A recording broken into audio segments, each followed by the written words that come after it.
എന്തല്ല എല്ലാവർക്കും സുഖം തന്നെയല്ലേ? അപ്പോൾ നമുക്ക് ഈ ആഴ്ച ഒരു നോർത്ത് ഇന്ത്യൻ സ്റ്റൈലിലൊരു വഴുതിനിങ്ങ കൊണ്ട് ബേഗൺ ഭർത്ത എന്ന് പറയും. നല്ല അടിപൊളി ടേസ്റ്റാണ്. ചപ്പാത്തി, റൊട്ടി, പൊറോട്ട അങ്ങനെ എല്ലാത്തിനും, ചോറിന് വരെ നല്ല ടേസ്റ്റ് ആയിരിക്കും കേട്ടോ. ഞാൻ ചോറിനും ഇടയ്ക്ക് കൂട്ടലുണ്ട്. നല്ല അടിപൊളി ടേസ്റ്റാണ്. പക്ഷേ ആദ്യം വഴുതിനിങ്ങ ഒന്ന് ചുട്ടെടുക്കണം. അതാ ഇതിൻ്റെ ഒരു പ്രയാസമുള്ളൂ, വേറെ ഒന്നും പ്രശ്നമില്ല. അപ്പോൾ നമുക്ക് ഇതിന് വേറെ എന്തെല്ലാം വേണ്ടതെന്ന് നോക്കാം. ആദ്യമായിട്ട് ഒരു വഴുതിനിങ്ങ, ഇത്ര വലിയ വഴുതിനിങ്ങ ഞങ്ങൾക്ക് കിട്ടിയിട്ടില്ലേ പ്രശ്നമൊന്നുമില്ല. വലിയ വഴുതിനിങ്ങ ഞങ്ങൾക്ക് കിട്ടിയെങ്കിൽ ഇതുപോലെ ഇടയിലിടയിൽ ഒരു കീറ് വെച്ച് കൊടുക്കുക. ആ കീറ് ഉണ്ടായാൽ മാത്രമേ ഉള്ളിൽ വെന്ത് കിട്ടുള്ളൂ. ചുടുമ്പോൾ എല്ലാം നിങ്ങൾ ചെറുതാണ് വെക്കുന്നെങ്കിൽ അങ്ങനെ വെച്ച് ചുട്ടെടുക്കാം. തോലൊന്ന് വേകുമ്പോഴത്തേക്ക് തന്നെ ഉള്ളു നല്ലോണം, വഴുതിനിങ്ങേൻ്റെ വേവ് അത്രയല്ലേ ഉള്ളൂ. കണ്ടോ, ഈ കമ്പീൻ്റെ മുകളിൽ വെച്ച് തിരിച്ച് ഇട്ടിട്ട് എല്ലാ ഭാഗവും നമുക്ക് നല്ലോണം ഒന്ന് വേവിച്ചിട്ടെടുക്കാം. ചുട്ട് തോല് മാത്രമേ കരിയുള്ളൂ കേട്ടോ. ഉള്ളു നല്ല കരിയൊന്നുമില്ല, നല്ല അടിപൊളിയായിട്ട് വെന്ത് കിട്ടിയിട്ടുണ്ട്. ഇത് ഈ ചൂടോട് കൂടി തന്നെ മേലുള്ള ഈ തോലൊന്ന് പൊളിച്ചിട്ടെടുക്കാം. കണ്ടോ, ഞാൻ പൊളിച്ചിട്ടെടുത്ത് വെച്ചിട്ടുണ്ട്. ഇതിൻ്റെ ഈ തലഭാഗം അങ്ങ് മുറിച്ച് മാറ്റാം നമുക്ക്. എന്നിട്ട് ഇതൊന്ന് ചെറുതായിട്ട് മുറിച്ചിട്ട് മാറ്റി വെക്കാം. കണ്ടില്ലേ, നല്ലോണം വെന്ത് വന്നിട്ടുണ്ട്.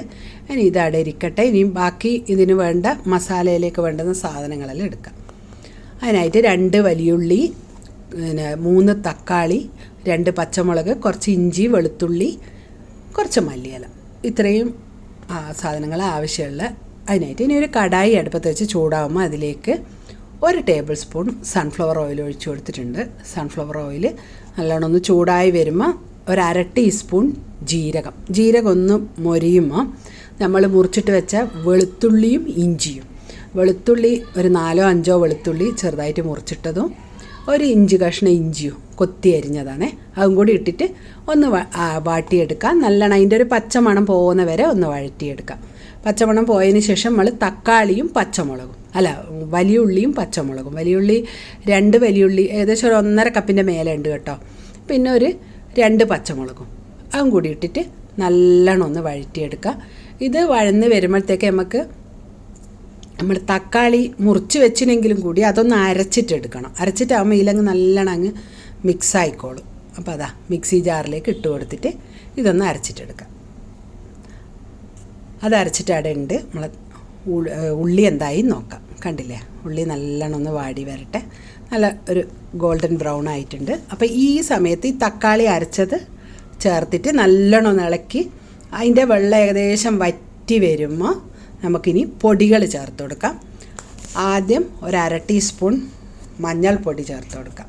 മഞ്ഞൾപ്പൊടി ചേർത്തതിന് ശേഷം 1 ടീസ്പൂൺ മുളക് പൊടി, നമുക്ക് എരിവ് വേണമെങ്കിൽ കൂട്ടി ഇട്ട് കൊടുക്കാം കേട്ടോ. ഞാൻ 1 ടീസ്പൂണാണ് ഇട്ടത്. പിന്നെ 1 ഹീപ്ഡ് ടീസ്പൂൺ മല്ലിപ്പൊടിയും 1/2 ടീസ്പൂൺ ഗരം മസാലയും പൊടി ഇട്ടിട്ട് അതിൻ്റെ പച്ചമണം പോകുന്നവരെ നല്ലോണം ഇളക്കി കൊടുക്കാം.